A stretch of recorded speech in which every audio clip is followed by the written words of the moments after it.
जिस तरह बादल परिवार ने किया, इसी तरह कैप्टन परिवार ने किया, तो उन्होंने नक्शे कदमां ते हुण भगवंत मान की सरकार चलती, सारिਆਂ ਨੂੰ पता ही है। तो जो उन्होंने दावे किए सो दावे सारे खोखले आ। ਬਰਗਾੜੀ ਵਿੱਚ ਹੋਈ ਗੁਰੂ ਗ੍ਰੰਥ ਸਾਹਿਬ ਜੀ ਦੀ ਬੇਅਦਬੀ ਦੇ ਮਾਮਲੇ ਵਿੱਚ ਅਜੇ ਤੱਕ ਦੋਸ਼ੀਆਂ ਨੂੰ ਸਜ਼ਾਵਾਂ ਨਹੀਂ ਮਿਲੀਆਂ, ਨਾ ਹੀ ਅਜੇ ਤੱਕ ਦੋਸ਼ੀਆਂ ਦਾ ਕੋਈ ਪਤਾ ਲੱਗ ਸਕਿਆ। ਪੰਜਾਬ ਵਿੱਚ 3 ਸਰਕਾਰਾਂ ਬਰਗਾੜੀ ਮੁੱਦੇ ਤੇ ਦੋਸ਼ੀਆਂ ਨੂੰ ਸਜ਼ਾ ਦੇਣ ਦੇ ਨਾਮ ਤੇ ਬਦਲ ਚੁੱਕੀਆਂ ਨੇ, ਪਰ ਅਜੇ ਤੱਕ ਬਰਗਾੜੀ ਦੇ ਇਨਸਾਫ ਦਾ ਮਾਮਲਾ ਜਿਉਂ ਦਾ ਤਿਉਂ ਹੀ ਖੜਾ ਹੈ। ਇਸ ਮਾਮਲੇ ਤੇ ਅੱਜ ਸਿੱਖ ਜਥੇਬੰਦੀਆਂ ਵੱਲੋਂ ਭਾਈ ਅਮਰੀਕ ਸਿੰਘ ਅਜਨਾਲਾ ਅਤੇ ਭਾਈ ਰੇਸ਼ਮ ਸਿੰਘ ਖੁਖਰਾਣਾ ਵੱਲੋਂ ਅੰਮ੍ਰਿਤਸਰ ਵਿੱਚ ਪ੍ਰੈਸ ਕਾਨਫਰੰਸ ਕੀਤੀ ਗਈ ਹੈ, ਜਿਸ ਵਿੱਚ ਉਹਨਾਂ ਕਿਹਾ ਹੈ ਕਿ ਬੇਅਦਬੀ ਮਾਮਲੇ ਸੰਬੰਧੀ ਦੋਸ਼ੀਆਂ ਨੂੰ ਸਜ਼ਾ ਦਿਵਾਉਣ ਲਈ ਜਲਦੀ ਹੀ ਪੰਜਾਬ ਵਿੱਚ ਦੁਬਾਰਾ ਤੋਂ ਸੰਘਰਸ਼ ਵਿੱਢਿਆ ਜਾਵੇਗਾ। 1 ਜੂਨ 2015 ਨੂੰ ਬੁਰਜ ਜਵਾਹਰ ਸਿੰਘ ਵਾਲਾ ਤੋਂ ਸ਼੍ਰੀ ਗੁਰੂ ਗ੍ਰੰਥ ਸਾਹਿਬ ਜੀ ਦੇ ਪਾਵਨ ਸਰੂਪ ਚੋਰੀ ਕੀਤੇ ਗਏ, ਜਿਨ੍ਹਾਂ ਦੇ ਕੁਝ ਅੰਗ ਬਰਗਾੜੀ ਨਗਰ ਦੀਆਂ ਗਲੀਆਂ ਵਿੱਚ ਖਿਲਾਰੇ ਗਏ। बाकी श्री गुरु ग्रंथ साहिब जी के अंग कित्थे है? बादल सरकार ते बादल के प्रशासन वालों उन्हां दी भाल नहीं की गई, तो ना दोषियों को कानून के कटहरे में खड़ा किया गया। उस तो बाद श्रोमणी गुरुद्वारा प्रबंधक कमेटी वालों श्री गुरु ग्रंथ साहिब जी के पावन स्वरूप अणगिणत लापता किए गए। श्रोमणी कमेटी वालों एक कमेटी बनाई तो उस केस नूं रफा दफा किया गया, पर सिख हिरदे इन्हां दी पड़तालिया रिपोर्ट दे नाल सहमत नहीं। बादल दी सरकार दा अंत हुंदा है, कैप्टन दी सरकार आउंदी है। कैप्टन ने वादा किया, अपने वादियां दे अनुसार उन्हां वादियां ते पूरा नहीं उतरिया। 20 जुलाई 2020 नूं पटियाला जिले दे नगर कल्याण विचों सफरी श्री गुरु ग्रंथ साहिब जी महाराज सच्चे पातशाह चोरी होए, जिन्हां वर्गे स्वरूप अज दे जमाने में छाप नहीं सकते। वो स्वरूप अंग्रेज़ सरकार वालों जर्मन की जंग विच कल्ले कल्ले सिख नूं वो पता नहीं किहड़ी तकनीक दे नाल छाप करके दिते गए, क्योंकि सिखां दी मंग सी कि असीं रोज़ाना गुरु ग्रंथ साहिब जी दे दर्शन करते तो हुक्मनामा लै करके अपने कारज वल जाने आ। अंग्रेज़ सरकार ने वो सफरी स्वरूप जिन्हां दा आकार 1.5 इंच ਜਾਂ 2 इंच आ, उन्होंने पढ़न वास्ते लैंज तैयार करके सिख फौजियों को दिते गए। वो स्वरूप गुरुद्वारा साहिब तो चोरी होए अज 2 साल हो चले आ, उन्हां दी भाल कैप्टन सरकार ਅਤੇ उन्हां दे प्रशासन वालों नहीं की गई। कैप्टन दी सरकार दा अंत हुंदा है, उन्हां तो बाद चन्नी दी सरकार आउंदी है। चन्नी ने बड़े दावे किए, पर दावे उहदे खोखले, किसी भी दावे नूं उन्हें पूरा नहीं किया। चन्नी दी सरकार दा अंत हुंदा, नवीं चोण प्रचार मुहिम चलदी है। केजरीवाल ते भगवंत मान वालों दावे किए गए स्टेजां ते संगतां दे रूबरू होकर के श्री गुरु ग्रंथ साहिब जी दे पावन स्वरूपां दी बेअदबी दे मसले पहल के आधार ते विचारे जाणगे, पर सरकार बनी CM की कुर्सी के उपर भगवंत मान बैठे, पर उन्होंने एक भी बयान श्री गुरु ग्रंथ साहिब जी के दोषियों को फड़न वास्ते या कानून के कटहरे खड़े करने कानून के कटहरे में खड़े करने वास्ते कोई भी बयान नहीं दिता। सिख संगतां वालों बीती 20 मई को एक याद पत्र देने का प्रोग्राम बनाया। श्री अकाल तख्त साहिब तो अरदास बेनती करके ये याद मार्च भगवंत मान की कोठी तक कढ़िया गया। कोठी तक मार्च पहुँचा, पर भगवंत मान याद पत्र लैण वास्ते संगतां दे रूबरू नहीं आया। उन्हें याद पत्र संगतां तो लैना योग नहीं समझा।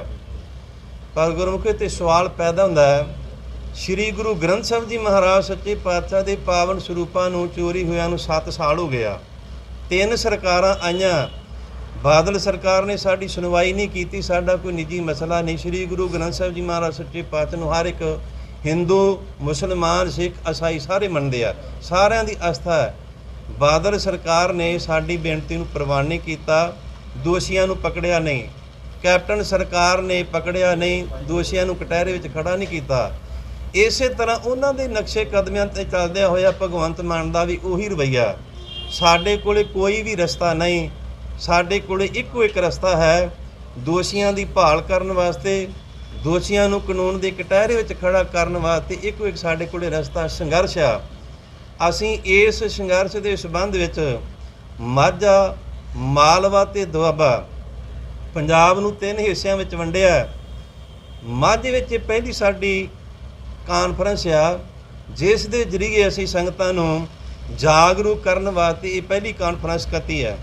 ਇਸ ਤੋਂ ਬਾਅਦ ਅਸੀਂ ਮਾਲਵੇ ਦੀ ਧਰਤੀ ਬਠਿੰਡੇ ਸ਼ਹਿਰ ਵਿੱਚ ਕਰਾਂਗੇ, ਮਾਲਵੇ ਦੇ ਲੋਕਾਂ ਨੂੰ ਜਾਗਰੂਕ ਕਰਨ ਵਾਸਤੇ।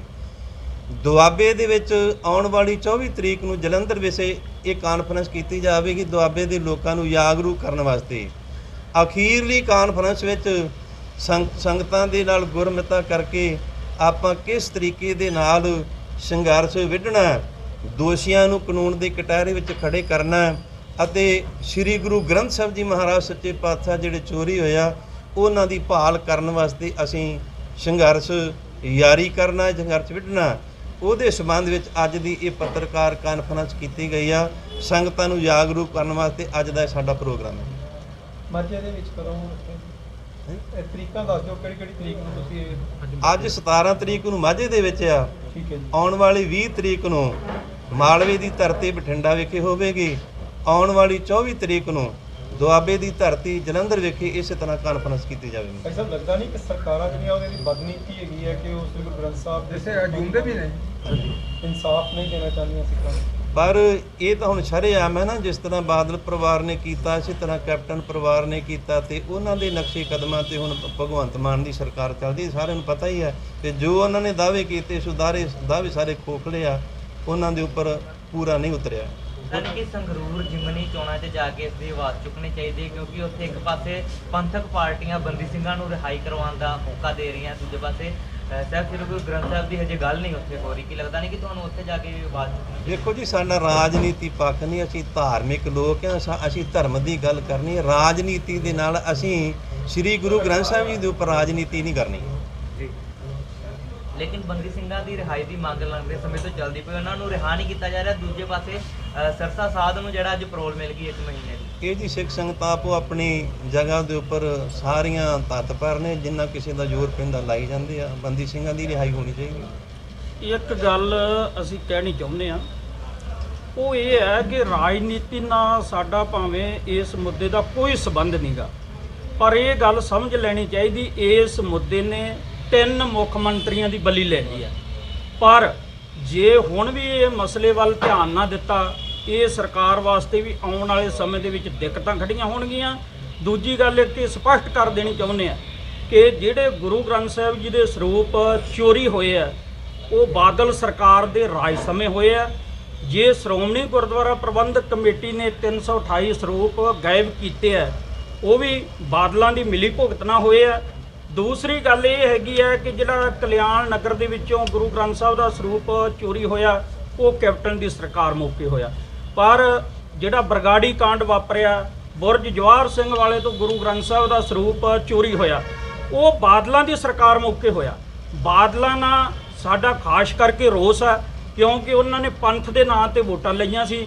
ਇਸ ਕਰਕੇ ਜਿਹੜੀ ਸੰਗਰੂਰ ਵਾਲੀ ਜਿਮਨੀ ਚੋਣ ਆ, ਉਹਦੇ ਵਿੱਚ ਅਸੀਂ ਇਹ ਨਹੀਂ ਕਹਿੰਦੇ ਵੀ ਲੋਕਾਂ ਨੇ ਕਿਹਨੂੰ ਵੋਟ ਪਾਉਣੀ ਆ, ਚੰਗਾ ਕੈਂਡੀਡੇਟ ਵੇਖ ਕੇ ਉਹ ਵੋਟ ਪਾਉਣ, ਪਰ ਇਹ ਗੱਲ ਜ਼ਰੂਰ ਕਹਿੰਦੇ ਆ ਕਿ ਬਾਦਲਾਂ ਨੂੰ ਵੋਟ ਨਾ ਪਾਈ ਜਾਵੇ, ਕਿਉਂਕਿ ਮੁੱਖ ਦੋਸ਼ੀ ਤਾਂ ਉਹ ਹੈ ਸਾਡੇ।